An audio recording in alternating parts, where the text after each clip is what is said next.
And we are live. Welcome to Indie Music Issues, everyone. My name is Björgvin Benediktsson, founder of Audio Issues, author of Step by Step Mixing, and You Get What You Give. And I'm here with Ryan of Indie Music Academy.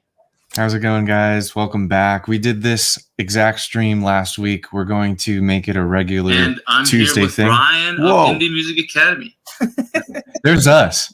There's us in another dimension. At least we know what the lag is. Yeah, that's right. That was like a full 14 seconds, I think. So keep in mind, everyone tuning in, we're 14 seconds ahead. I'm not sure. We're ahead, yeah. We're in a different universe over here. But yeah, welcome. We're going to talk about content creation versus running ads. This is a theme that comes up again and again, especially on my channel. Oh, by the way, hi, I'm Ryan from the Indie Music Academy, the channel where we uncover the mysteries of the music industry, learn how to grow a larger fan base, and earn income from our music. I had to get that in because we were so impressed last week. But thanks so much for tuning in. Let's begin. I think we have a few people already watching. Say hi in the comments so we can feel free to chime in, ask any questions. And and let us know what you think. And if we're going off on something that you want to know more about, or you have any specific questions on anything we're talking about, do let us know. And if it is not pertinent to today's topic, we will either answer it right now or talk about it at a later date. So very cool. Let's all right, let's talk about organic content marketing versus paid ads. What should you do? The question. Which is better? Which is a trick question, of course. And what should you? How should you go about doing either and or both of those? That is the question. I think the best way to do this is just kind of lay out the strategy on both of our sides and see what comes out of that. So absolutely. First, just to recap a little bit what we talked about last week, and this is also something that is relevant today, is like I like to talk about the two levers that you have to run your business or run your career. It's time and money. If you don't have any money, you have to use time and quote unquote hustle to get your name out there, make connections, and create relationships. And then if you have money, you can use that money to buy your time back through hiring people to either create content for you or run ads, or you basically use that money to buy your time back so that you can focus on scaling. So that sort of goes into the two levers of marketing. In this case is the marketing, which is a lot of the creation of stuff that gets found maybe organically, and then paid ads and what paid ads are designed to do, because paid ads are different beasts than content marketing. So how do you run your content plus ads strategy, Ryan? Yeah, totally. So just like you said, they're levers that you pull, right? But not all levers work at all times. Not all levers are perfect in every situation. Like for example, a lever that you can pull is hiring a staff. But if you're not ready to hire staff, that can literally be the worst decision, right? So running ads could be a great decision. It can be a terrible decision. And content on the flip side of that, they're almost opposites, right? So content is where you don't have a budget, and you just trade your time in and create these online assets, right? That's the fancy way to, videos or posts or whatever, right? You trade your time to create content, and that is how you can invest in growing your audience. And so what I do, what I did to start is I was 100% organic content. And that's because that was the lever I could pull at the time. Right. It's the one that made sense. I wasn't willing to risk the loss, the huge devastating loss that can happen by, flipping the switch on Facebook, right? Because we're not talking about boosting posts. Like, boosting posts is very specific. Yeah. We're talking about having a real ad strategy where you're spending potentially hundreds, if not thousands of dollars a day. Exactly. Yeah. So boosting posts, a lot of the times they're grouped together because it seems like it would be the same thing, but they're not. Not at all. Boosting posts is really just a way to get engagement on a post, which looks really good. But an advertisement has a campaign goal, and you need to set that up in Ads Manager, and things need to optimize, and there are optimization rules. And it's more than just throwing money at Facebook, padding the pockets of Mr. Zuckerberg. But yeah, there's a lot more to it than that. You can potentially spend a lot of money on and getting nothing in return because you don't have an underlying strategy behind the ad.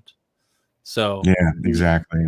So the safe bet is to create content, but at the same time, you are spending time that you can't get back. You can hypothetically, you can always make more money, but you can't ever make more time. So that's the sort of limitation that you're kind of always working inside of. Is this if you want to scale, you have to scale outside of yourself. That's why people, when they build businesses, they try to build a business that can live on without them because they need to use their time for something else. Totally. Yeah. So organic content, I think some of the three things that are sort of the reasons why you would want to have organic content as a pillar of your strategy, marketing strategy, is it gives you credibility, especially if you have like really good in-depth either articles or videos that people find, that you can sort of establish your authority and expertise in the field that you're in. So credibility is really, really like, it's good in that way. Like that's one of the reasons why people think that I have anything to contribute to the world of mixing, is because I've just been writing about how all these processors and plugins work for years, right? And it also gives you goodwill when somebody lands a content that really helps them, because the best way to help people is not to tell them that they have to pay for your time or pay for your product. The best way to help them is to just help them. And the best way to do that without spending your time is to write or create a content that they can find and consume without you. And that gives them goodwill to maybe take the next step with you and then possibly buy your book or join your course or hire you for songwriting, production, etc. Right? Totally. And I think it's important to also touch upon like why the heck these two drastically different things are talked about in the same sentence. Like why are they both included in the show today? And the reason is because organic content can actually do a lot of the same things that ads do as well. Yeah. Right. So organic content can make you discoverable if you do it on certain platforms. Build trust, just as you said. I would love to know, everyone who's watching, like, please comment if you've tried one of these. Like, if you've tried ads, let us know in the chat. Also, if you have, a blog or like a regular show on social media or a YouTube channel or anything that's in the category of organic content, let us know. I want to know what you guys have tried so far. But they're basically different methods to reach the same end goal, which is getting discovered. Wouldn't you agree? Yeah. So, and the discoverability is an interesting factor, and it sort of sets certain social media sites apart from others, because Instagram is not designed to be a search engine and Facebook is not designed to be a search engine. So the discoverability is lower when it comes to those social media giants, I guess you could call them, versus something like Google and YouTube, because people are going on Google to search because they have a problem that you may have an article or a video that solves that for them or gives them techniques on how to solve that for them. And YouTube is the same way, and obviously they're owned by the same alphabet, whatnot. So when you search on Google, you're kind of also searching on YouTube, but when you're searching on YouTube, you're looking for videos, and there is a discoverability factor there that isn't necessarily on Facebook and Instagram, which is maybe all a part of the big master plan on Zuckerberg's site, because that makes it so that we buy ads to reach people on those platforms. Because I never run Google ads. I haven't run any YouTube ads before, because I get found on Google, but organically, and then I use my money to get found on Facebook and Instagram. Right. Yeah. So it looks like some answers are coming in. Cool. Calder says, I've tried both. My content equally is awesome as much as it sucks right now. That's good. That's how we all feel, hit or miss, right? That's the thing, though. It's not really about making every piece of content, like museum worthy, but it's just, trying over and over and over again. And you'll have those times where it's like, man, this was a really great video. And it's almost like writing songs, right? Not every song is going to be a hit song, but you kind of have to go through the process of finding your 80-20, right? The 20% that kind of carries the rest, but you have to actually go through that. And I find that quantity leads to quality, but if you keep focusing on quality and never actually finish anything, you might at most have one piece of quality content, versus the person that's going for quantity will get better over time. So keep that in mind too. Like, it doesn't have to be, a 10,000 word blog post about, and not everything has to be a comprehensive article or a paper on a subject. It can just be like something you learned, or an anecdote that leads to something that is useful to your preferred audience or your target audience. So a lot of it has to do with sort of just not worrying too much about things needing to be perfect, because they won't be, and that's fine. Yeah, Omer says, only starting, but organic is the general direction of this content strategy. Christopher says, we've leveraged both to increase our discoverability. That's awesome. Yeah. Calder's back. Use paid ads on Facebook for original music, content coaching. Ads work really well to get new listeners. Highly targeted, didn't follow up and retain the new listeners. But hey, that's a really good point. Yeah. Sort of brings you to the having the strategy, but because you don't start by making the ads, you start by creating the machine behind the ads.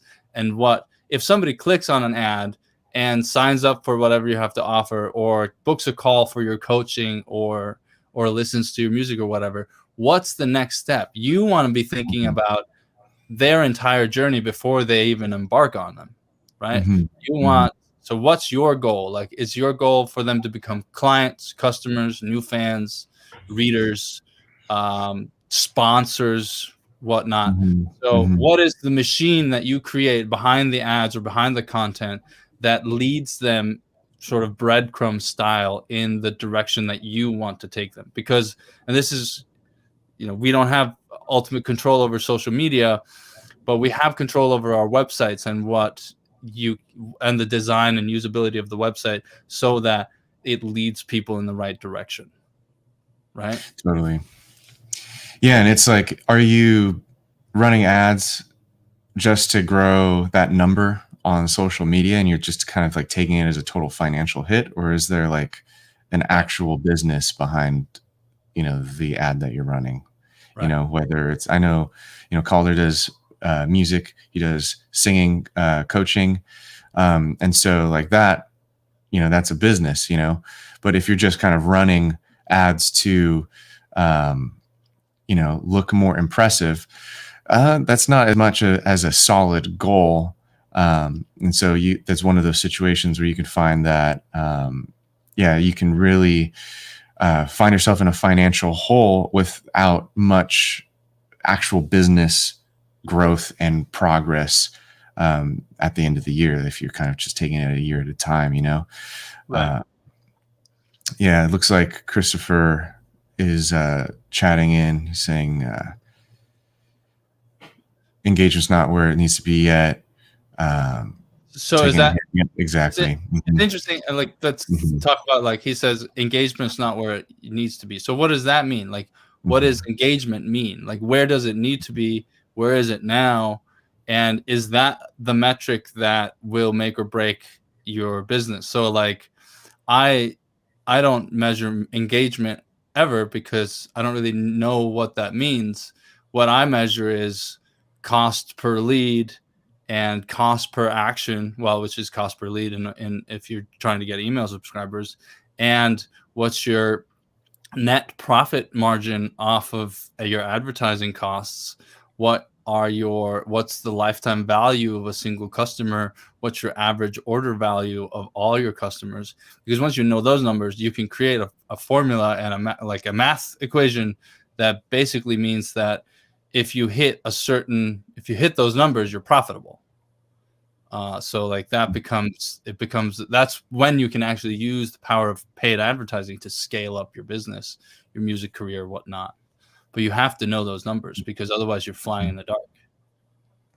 Yeah, what I would want to know, Christopher, and we can workshop this in the comments, as time allows today. But what I would want to know is what is the end goal other than engagement? Because if engagement is the end goal, I don't know if spending money for engagement is going to be sustainable long term. It would almost be like, I'm going to pay my way, into a certain image, but that doesn't really have any backing in reality, because as soon as you take away the ad, as soon as you take away the funds, right, that image kind of dissolves, right? So I would want to know, and you don't have to comment right away. I want you to think about this, but what is the end goal for these ads other than engagement on a post? Because to me, engagement on a post, it just disappears. It's like smoke, it's there and then it's gone, right? The posts, they don't stick around. Like you can scroll on Instagram and you won't even see a single post older than, a few hours, depending on how many people you're following, so totally. Like that just is not a good enough goal as an ads manager.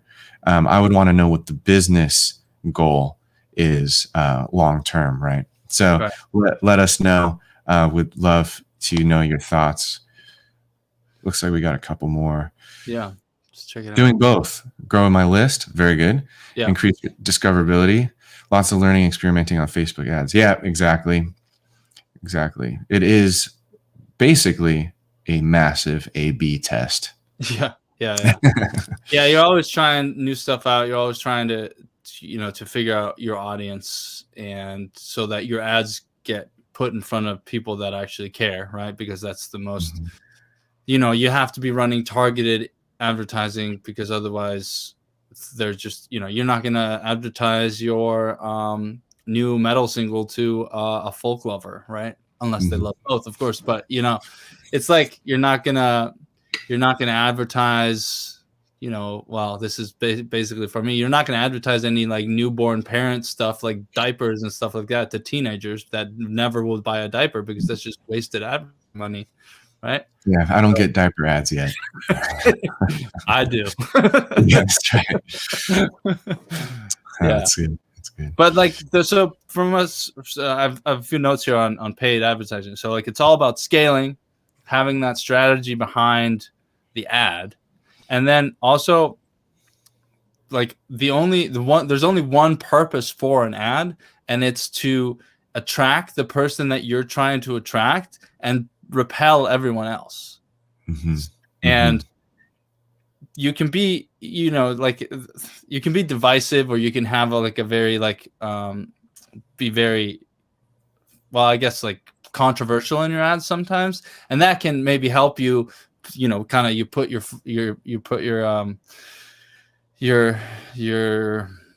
what is it, flag, draw the line in the sand. Yeah, you draw the line there and say this is for these people. Like I've written ads that are like, if you are a professional engineer making pro records and making money from them, this ad is not for you, And then I've also done, because my step-by-step mixing book and all the sort of like content and courses that I create, it follows a structured formula and a process, because I like to teach you a sort of a foolproof process that you can go through in order to get from like a rough production or a rough recording to a finished mix without playing around with plugins for hours, because I want you to finish your songs and release your records, right? So Mhm. That's why I call my stuff systems and formulas, because they're designed for you to be able to plug your song into them. And that does not that's not something that people like to see on the internet.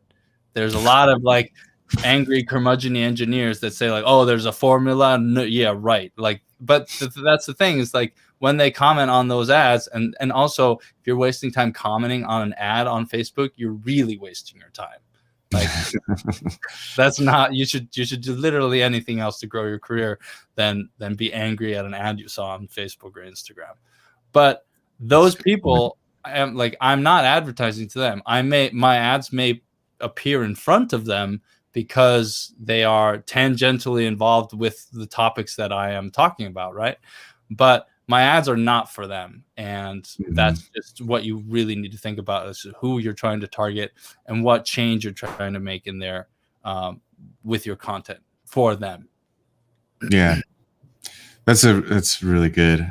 I call it something that your exact strategy. If you're in the indie growth community, we talked about this last week or 2 weeks ago, but I call it the anti-ad, and it's basically like whatever you think is supposed to be an advertisement, kind of like do the opposite, and it works really well for the artists. Like one of the artists in my community, Marcelo, he did an ad that was like super awesome. Don't want to give away his secrets, but it was basically like, calling out the fact that, hey, this is another band, doing another Facebook ad, but seriously. And it was kind of funny. And it was like an example of like, you could totally see his personality shining through it. It was like that anti-ad strategy that like caught your attention. But if at the same time, if you were like, not willing to check out new music, it would totally repel you away. But the people who are willing to check out new music, they were attracted in like a magnet, because they're like, dude, this guy is witty, he's funny. Already I can see his personality. And the music's cool too. Yeah. And that ad's working really well for him as a musician, growing his fan base. So right. And that, that ties back into organic strategy too, is because you want your personality to shine through. You don't want every article or video you make to just be sort of generic advice. You want to like be there. You want to build your brand on specific values that you have. Like, I don't take myself very seriously, which is why I'm a cartoon online. I like encouraging people and being positive, which is why I just simply hate the sort of, you need $10,000 worth of gear in order to even be allowed to make a record, which is like, that's not they don't have permission. You don't need their permission in order to do to make your music and all that. So I take a stand against them, sort of the old curmudgeon-y old guard, whoever they are, right?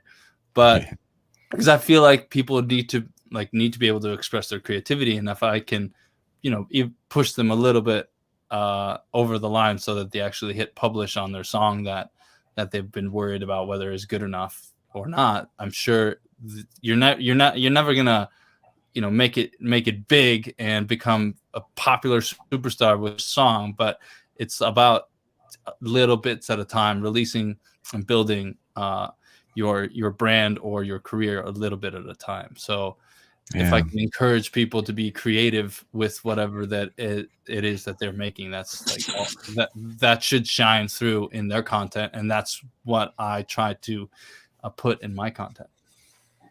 Yeah. Let's take a look at the chat really quick, because there's been a lot of activity. Yeah. He looks like Christopher answered. He said his goal is brand awareness, to eventually sell music and merch. So that's way better of an answer than post engagement. So I'm glad you thought about that. So keep that in mind. Yeah. From now on. And that at that point, that becomes like the math. The math becomes, how much money am I spending on advertisement? How can I track that ad spend to my sales?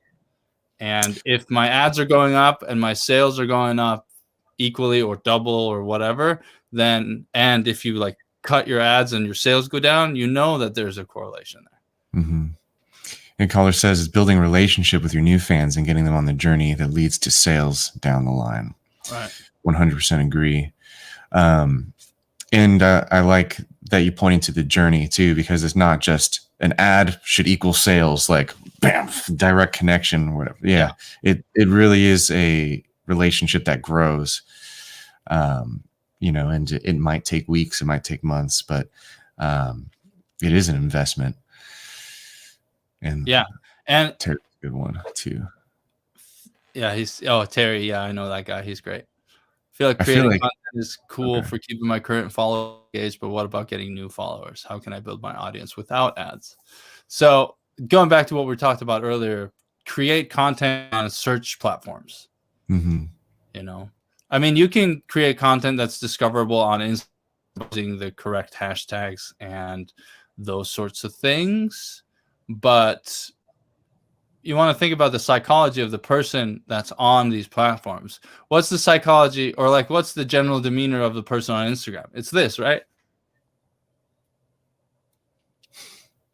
Just scrolling mindlessly, right? Yeah. And the same thing with Facebook. But when you're on YouTube, you're probably looking for something, or you get retargeted by relevant videos based on what you were watching.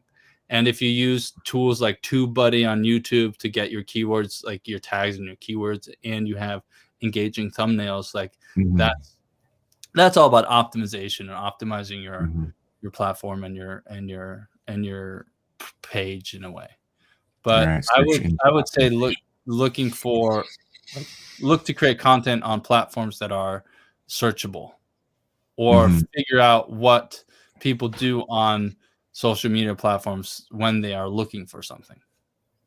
Right. And the great thing about YouTube also is that there is an algorithm too. So you're not necessarily missing out on, the algorithmic benefits of Instagram, that are talked about so much, right? There's the YouTube recommended videos. Every time you type in youtube.com and you go to your own personalized homepage, you have like 9 videos there. Well, actually it scrolls on forever and ever, right? But there's like, I think like 8 or 9 videos right at the top that are specifically geared and recommended. And as the creator, right, if your video gets there, that's just a ton of visibility that you normally would not be getting, on other platforms that tend to bury your content, right? Because you're not a celebrity, the Instagram world generally isn't interested in you unless if you already have a pretty sizable audience and you're trending, you're a sports athlete, or you're already famous. Yeah. But YouTube's different because it's very discussion based. And so you can sneak into those like almost little micro audiences that YouTube does a good job of creating. So Seth Godin has a lot of good thoughts on how you really should be trying to get the smallest viable audience that cares about what makes you uniquely you, or your process uniquely yours. And because if you're trying to be for everybody, you're not going to be for anybody. But if you're trying to help a very select few that you know how to help exactly, then that you can build something from there. But if you're constantly trying to like modify what you're doing based on trying to cater to everybody, you're going to spread yourself too thin. You're not going to have any specific process in place because you're always constantly changing. And this is very difficult to do. It's difficult to stay on track and be like, and believe in like the process and the business that you've created, of course. But I think that there is, especially when you're getting started or when you're trying to find your core audience, that you should be trying to figure out the smallest viable audience that can, sustain you. Right. Just kind of opposite of what the trending advice is. It's like boost your post to like the entire North America, or right. or just like hashtag spam your posts to get into these giant like little content buckets. But like here's the reality of hashtags, because I see that Mark put in a comment about them. putting in hashtags that are like, you know, musicpreneur or whatever, you know, it's like these huge, like rock music, you Right. know, like pop 2021, like those audiences are so huge. Yeah. First of all, you might not even get visibility. So that ends the conversation right there. But like, what is the quality of this person? Like, are they just going to see you and keep scrolling, you know? And it's, so yeah, to kind of summarize the answer, and you're talking to someone who just deleted Instagram off his phone, but you know, hashtags are a very low quality way to interact with someone. Right. And there's better ways to spend the time. There's a certain amount of effort involved when it comes to making yourself discoverable in the first place. And so I think it really matters to focus on the tasks that are going to last the longest and are also going to create the highest quality interaction. And I think Björgvin like nailed it on the head when it's like, you want to find people who are already kind of looking for you, right? And then you also want to find people who are going to engage with you and interact with you in a super meaningful way. And, you know, this is outside of the topic that we're discussing today, but I can't wait for live music to come back, because that is one of the most meaningful interactions that we have as musicians. But if you can think of any way to kind of replicate the intimacy and the, just the quality of interaction that live music brings online, then you're winning, you know, and it doesn't matter how fast you grow as long as you're growing the right way. Right. Right. Yeah. Calder had a good comment here about what I was talking about, there's a system cynicism. I think people resist the idea of formulas about songwriting or production in general, because he's building a course in that. But the thing is that limitation is super valuable to have. Because if you build yourself a box to work in, you can actually get some results done inside that box. But if you have like the entire universe to try things out in, you're never gonna accomplish anything. So like, instead of trying to make the next unique song that nobody's gonna like because it's like too off the wall and doesn't follow any traditional structures that people, because you're making the music for the people that are used to listening to a similar style that you're making, you have to have some form of limitation inside that you're working within, so that it makes sense for the consumer that's going to then consume that music. If you just want to make weird music that's completely avant-garde every way, I wouldn't expect a big audience. But on the flip side, maybe you can find the smallest viable audience for that weird music. So I still think there's a lot of there's a lot of importance in creating yourself a framework or using limitations to achieve a goal. Instead of trying to write a song that's like all over the place, just write 5 songs that have maybe 5 different song structures that are still slightly traditional based on what actually is popular. Because if you're trying to get popular or trying to build a career or trying to fit into an industry, you have to follow some of the rules. You can maybe bring your unique perspective on those rules, but you have to follow some of the structure. Mm-hmm. Totally agree. Actually, that goes really well into Calder's other comment. Finding people who are looking for you is harder with original music than a business like teaching and coaching. Would you agree? I would only, I think, partially agree. And up until like maybe last year, I think I would say like, oh yeah, it's definitely easier to find people who have like a problem, and you're like offering a solution. So like the classic kind of like, I need help with my mixing. Well, here's how I mix. You can learn from me, right? So right. That's what my answer would have been maybe last year. However, my answer recently changed working with a great artist named Patrick. We were working on his Facebook ads together. So mind you, this is the Facebook ad strategy.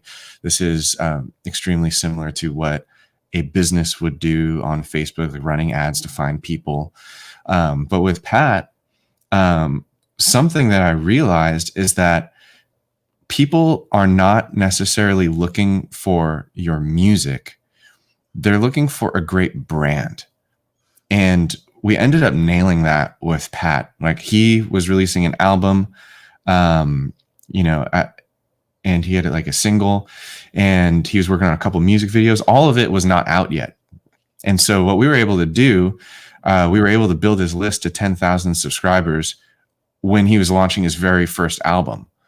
And, you know, a lot of people might think that it's too good to be true. It's impossible, but it is possible if you have a great brand, right? So it depends on how you're positioning yourself. Are you thinking of yourself just as a creative who, I'm just going to make music, I'm just going to spill my heart, and hopefully people care about me? I mean, that's good and honorable, but that's not necessarily a marketing strategy, right? So kind of taking a step out of that, right? Taking a step beyond the artistry and thinking, what do people want to engage with? Like, people are spending time on social media. Like, how do they want to have fun? You know, what is something that will, you know, speak to them and invite them in and make them super entertained, for lack of a better word. And there's, you know, the answer that I teach at the Indie Music Academy is creating something that I call a fan magnet. And we did the same thing with Pat. We created his fan magnet before his album was even out, and he was able to release his album to 10,000 people who were already introduced to him. And so like that, his growth happened so much faster than my coaching business. And I'm like, dude, like, that's incredible. So I think, to answer your question in a more detailed way, people are not looking for your original music. So the way that you ask the question, you know, kind of, it kind of goes to the answer, like, yeah, it is harder. But if you kind of shift the question and say, finding people who are looking for a great, entertaining personality who's willing to engage with a group of people personally, and then also has music as entertainment value, and then you share your music and you share your products after you build the audience, I think that's a really different way to view the question. It's also a really different way to view the way that you market your music as well. Yeah. So something to chew on. I'm not really a big fan of saying that the music doesn't matter, because I think it does a lot. But I think the way that you position it and create an experience or a brand around it matters a ton to creating like a marketing strategy. Like, that's what exactly. Like, when you get marketing marketing agencies or whatever involved in a business or in an artist, that's what they bring to the table, is sort of the uniformity of a brand that caters to a specific audience, and sort of formulates or modulates a person so that they are more striking, because everything's pointing at, you know, one type of brand experience in a way. Yeah, and I'm glad that was encouraging, because it is. It's like everything is true and universal. It's like what we said last week. You know, the tips and the tricks, right? They'll fail you time and time again, but solid marketing concepts and principles and systems, exactly what Björgvin was saying, those are universal and they work. You know, whether you're a musician, whether you're an online business, whether you are a coach, whether you are a shoe company, you know, whether you're selling whatever, right? So making sure that you don't forego the solid marketing principles that are required for any advertising campaign, right? That are required for any brand, musical or non-musical. That's important. You know, it's important not to kind of think of yourself as exempt from that just because you're a musician. I mean, it's just not true. You know, marketing has certain principles based off of how humans respond to stories and how humans respond to emotion. And so that is something that I would not forget and would not separate from, your music when you're marketing. Right. Definitely. Cool. Yeah. What else we got here in the chat? Yeah, Calder said when I launch next time, I need to go further into what makes me me and sell myself and what my music is for and written about. And we talk about this a lot. It's like, I'm sure, like, I know, like, we both actually personally know Calder here, and we know, both of us, that he has plenty of stories to tell, and plenty of stories that can act as selling him for who he is and what his music is about, whether it's selling his own music or him as a successful coach or whatnot, or a content creator in any way. So there's plenty of stories that he can probably throw into his marketing materials that make him more authentically unique than maybe he was before. Not that he wasn't, it's that if you're not saying it out loud to other people, they're not going to come to those conclusions on their own, Yeah. And then, Oxynova. That's a cool name. He asks, who's Pat? And also Ian's asking, would the example of Pat apply to the music community? So Pat's an artist that I worked with running ads, growing his fan base. And to answer your question about the music community, we just did like a marketing campaign that could work for anything, right? It's basically figuring out, where does like your brand and your audience interests meet, right? And creating something right in the middle of that, so that you're not just like throwing ads and throwing content and spending money, creating something that people will just scroll past, not care about, right? But where do the interests meet? And so that might mean like doing something different than just sharing your music, doing something different than just performing or making an ad on your music video, right? Because that's very, I guess, self-focused, right? And if you kind of keep your advertising and your marketing self-focused, you're giving everyone the perfect reason just to scroll right past. It's like, it doesn't relate to me. Like, right. Yeah, just another band, And so, so to answer your question, Ian, that example would apply to anything, no matter what you are, marketing. The music community is honestly much easier to talk about because it's a very specific goal, right? So you need community. Well, why would anyone care that you're creating a community? The answer to that question is going to be the key to a successful ad. Why do they care about your community? If you brainstorm that and you find the answer, and that answer is based in reality, then you're going to resonate with the person who's viewing your ad. And once that magical moment where that digital connection happens, it's like, oh man, this really speaks to me. Like, whatever this person is doing, I want to learn more about that. I want to be involved, whether that's a band, whether that's a community, whether that's a store that you're starting, right? It can be anything. Even a product line can be inspiring if it makes that connection. If it inspires, someone like, oh wow, I never knew that existed. I need to check that out. And so the answer to that question is the key to a successful ad. And it's much more than just like, which audiences do I select? Like, what do I type? What do I say? Like, what are the tips and tricks that are supposed to make for good ads? It's like, no, it's like you have to understand, the system behind it. And the system is finding what resonates with your audience. And there is a process for discovering that. It's called audience research. Right. And that really truly is the secret. It's not even a secret. It's just a process that you have to understand. Yeah. So. Yeah. And he says, like, the music community is a collective that helps hobbyist artists and bands grow. So, like, basically you have your audience or your idea of an audience, but also you want to be thinking of, like, what's the result that they're going to get? And, because if I engage with this community, what is that going to do for me? Where am I going to be in 6 months if I join your community?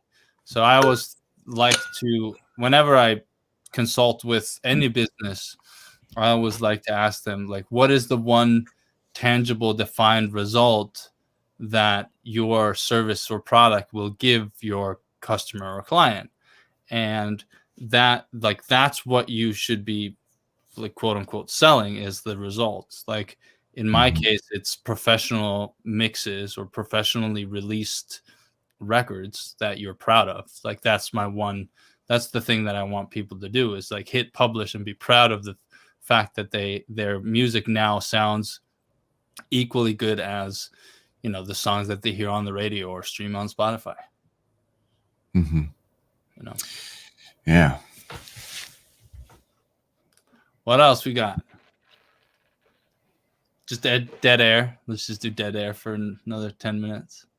Yeah, that's just a moment of silence for content, for organic content, because we haven't talked about organic content in 20 minutes. It's a moment of silence. Well, I mean, like I create a lot of organic content, and actually going back to something somebody said about it being a journey. So whether you're doing organic content or paid ads, you want to think of, I hate doing the whole funnel, but like it kind of is a funnel, and whether people are getting aware of your stuff from a paid ad or from a piece of content, you want to create that journey for them, which basically means that you need to create more content, which is what their fan magnet or lead magnet is, right? They're the same thing. You just rebranded it. It's basically like, what do you get, or what does your audience get in exchange for engaging with you further by like joining their email list or whatnot? I've created a lot of lead magnets or fan magnets throughout the years, whether it's my mix finisher cheat sheet that you can get at mixfinisher.com, plug there, or like my quick mixing checklist, or my 6 steps to fix your muddy mixes. That was just a blog post that I created that I put into a PDF and then put on a landing page. And then like that's a piece of content that you are creating that they will engage with further. And then now that they're on your email list, what are you going to do to nurture that journey even further? In my case, I share my story, but I also give tips and techniques that I know will help them make better mixes. I'll talk about, I'll give away excerpts from chapters of my books, for instance, or I'll link to blog posts that I have in the archives that are evergreen, that always like are valuable regardless of when you read them. Even if it was published 5 years ago, doesn't mean that somebody new won't find value from it. So it's up to you, or it's actually your responsibility to create an email sequence or a campaign after they've become your fans or subscribers that take them further down the funnel, or if you will, and engage with all the content that you've created in the past. And it also gives you ideas for content to create in the future, because they are on your email list, and now they might email you back, and then you might have a conversation with them, and they might ask a question. And questions are amazing, because as soon as somebody asks you a question, guess what? That's another piece of content that you can create that helps them know, like, and trust you more. And then hopefully maybe they'll buy your books, join your courses, become a coaching client, join your community or whatnot. And at that point, the value transaction becomes, it makes you a little bit of money. It gives them value by giving them that one tangible result to improve their lives in some way, whether that is a professionally produced and released record, or a fan base, or 6-minute abs. I don't know, 6-minute abs. Where can I sign up? Right. So like, so you want to think about like, what's the journey? Like what's the type of person that's going to buy your ebook or join your course? And what's the type of content that you create that will attract this person?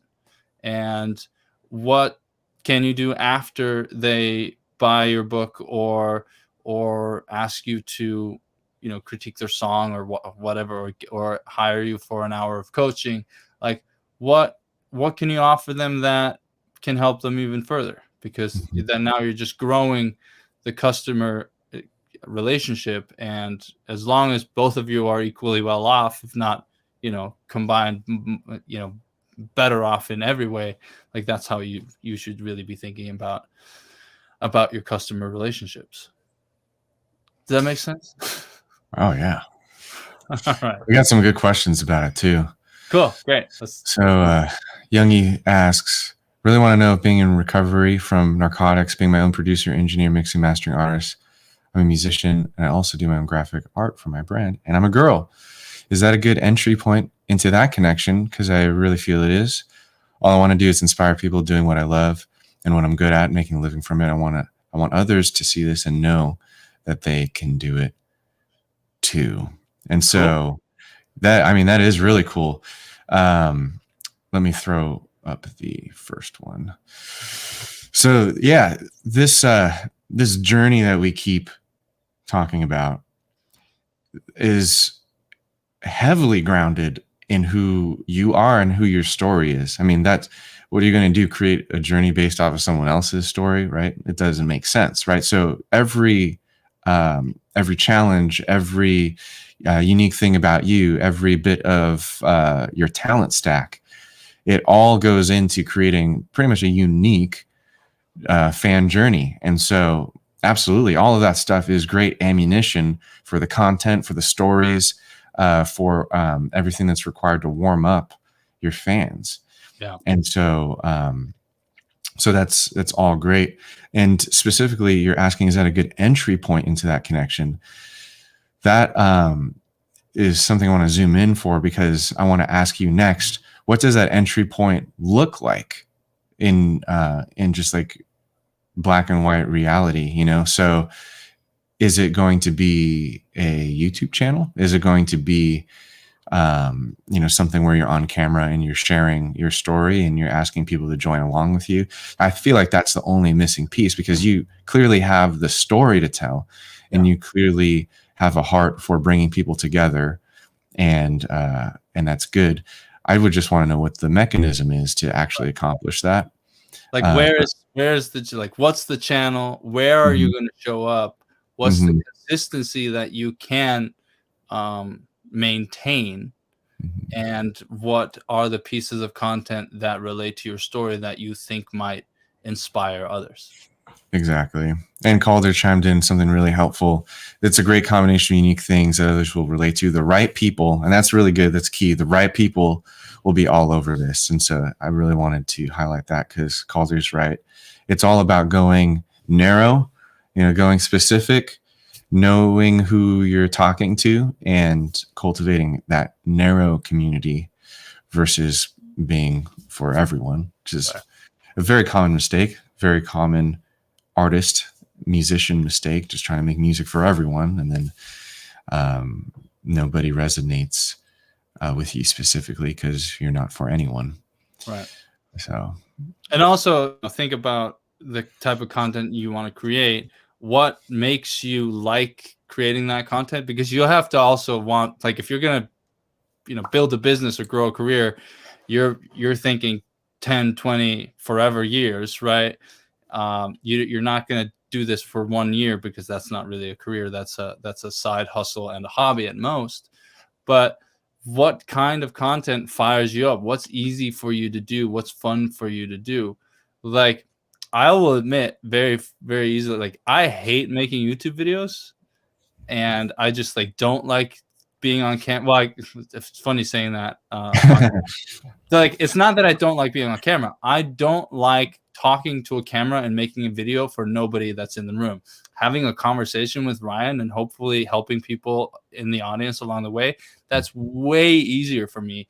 More very fun, different vibe. more engaging. Yeah. Like, we've been on, it's been 54 minutes, and like, I wouldn't even be halfway through setting up for my 10-minute YouTube video by now, Whereas writing a blog post or crafting a story or writing a short story based email, I can do that in 30 minutes and knock that out super easy. So that's Mhm. my focus. So find your focus moving forward and building your career or brand is what can you do consistently that you like doing. So I'm going to just go back, more or less go back. I say this when like I'm uploading a YouTube video and dropping a YouTube video tomorrow about this BB29 microphone that we're giving away. But so like it's easier for me to do this and the writing, and I think that should be enough, you know.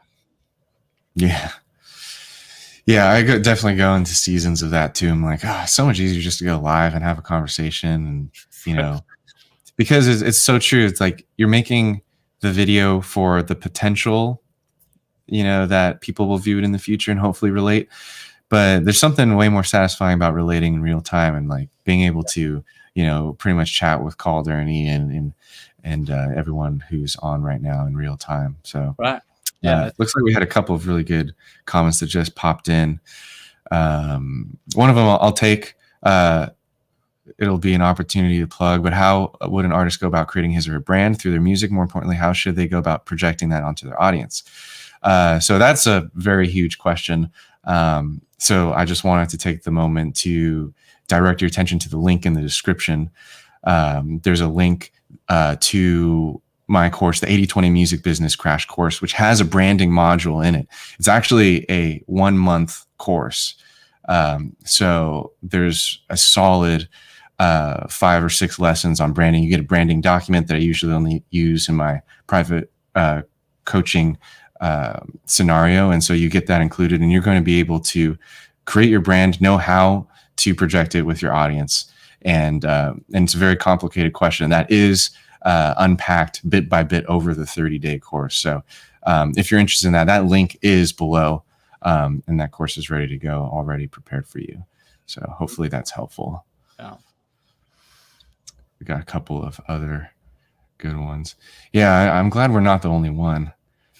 Yeah. So like I like feeling like I'm in a classroom talking to people, because like I like doing lectures with people in a room. Like that's easy enough to do. But trying to structure something for somebody later down the line is just like, that's not fun for me. Yeah. But it's Jesta here said, sounds like Youngie can make content for people recovering from narcotics. Yeah, I think that's like could be a good pillar of her story, that's a difficult journey, and you might be able to inspire a lot of people along the way if you share the pain and the salvation from that as well. Because people can relate to you in those ways too, even if they're not, addicts or anything like that. But you might have people that have addicts in the family. You might have people that are recovering and have been forever. Or you might have people that, are on the precipice of maybe doing something foolish, and then you can save them from that, Yeah.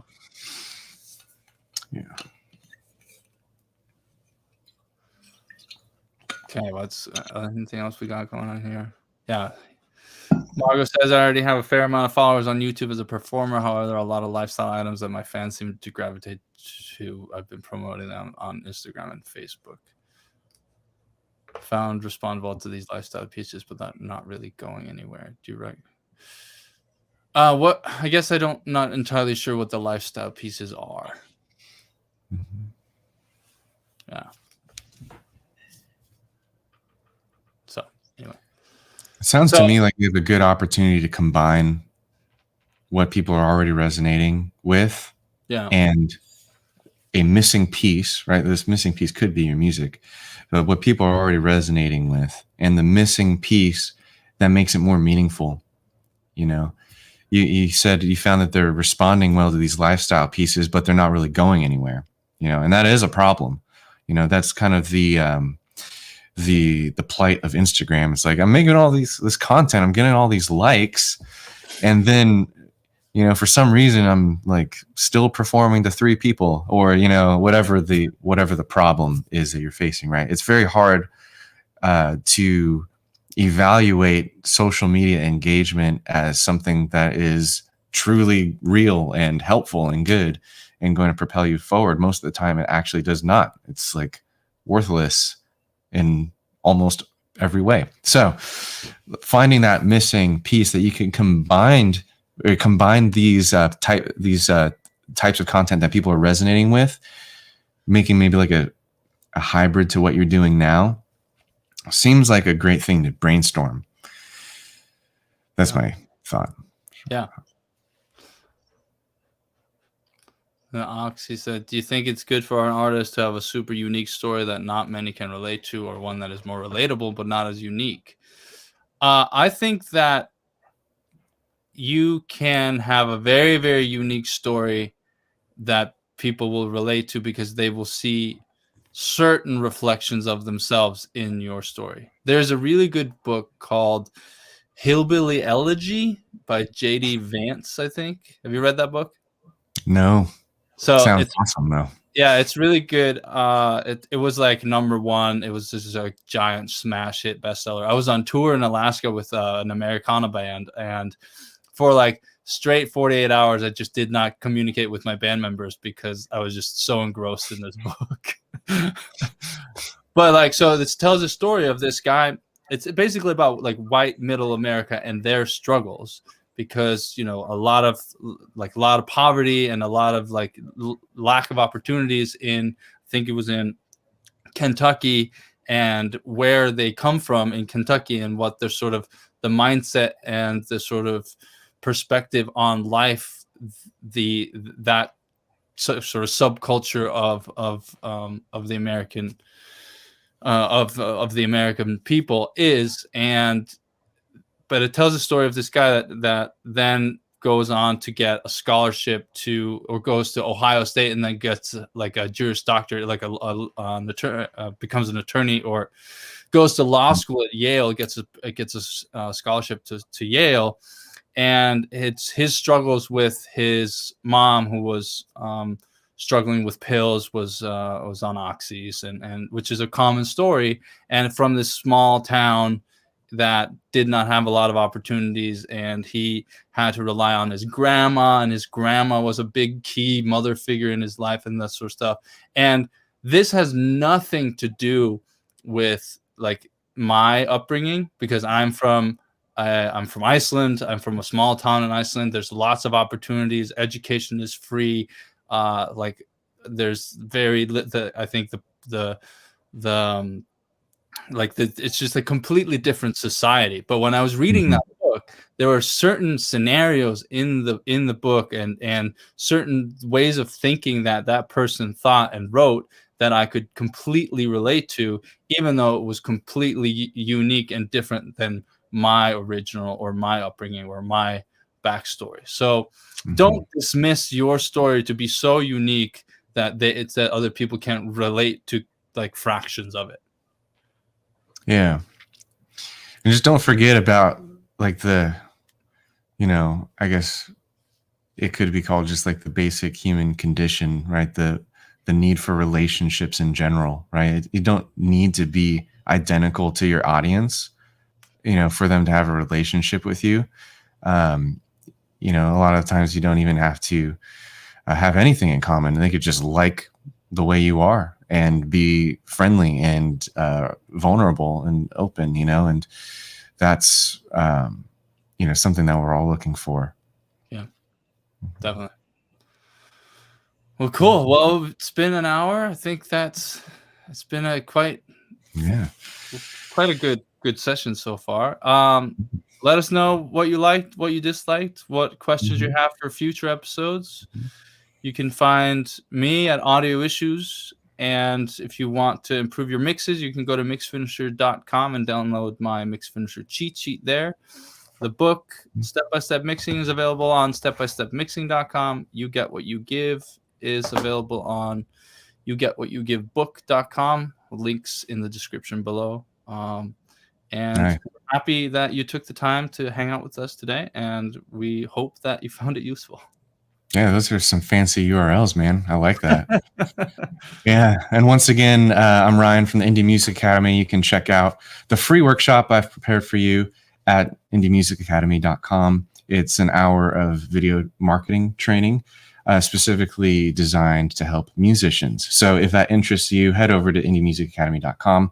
Also, it will be linked below if you're on my YouTube channel, if you're watching from the channel. And also, like I mentioned earlier, there's also a link to the 80/20 Music Business Crash Course, which is my music business course that I made specifically for online musicians who want to grow a fan base using the modern methods of media, such as email lists, social media, Facebook ads, putting it all in perspective, which is pretty much what we talked about today, one of the most important things, and then utilizing the 80/20 rule so that you can determine the 20% that you need to focus on, and so you can forget the rest and continue being creative and not being bogged down by all of this marketing stuff. I want to get you results without taking up all your time so that you can still make music and connect with your audience. So if you're interested in either of those things, the links are below on my channel, or go to the Indie Music Academy website, indiemusicacademy.com. All right. All Take it easy, right. guys. See you later. See ya.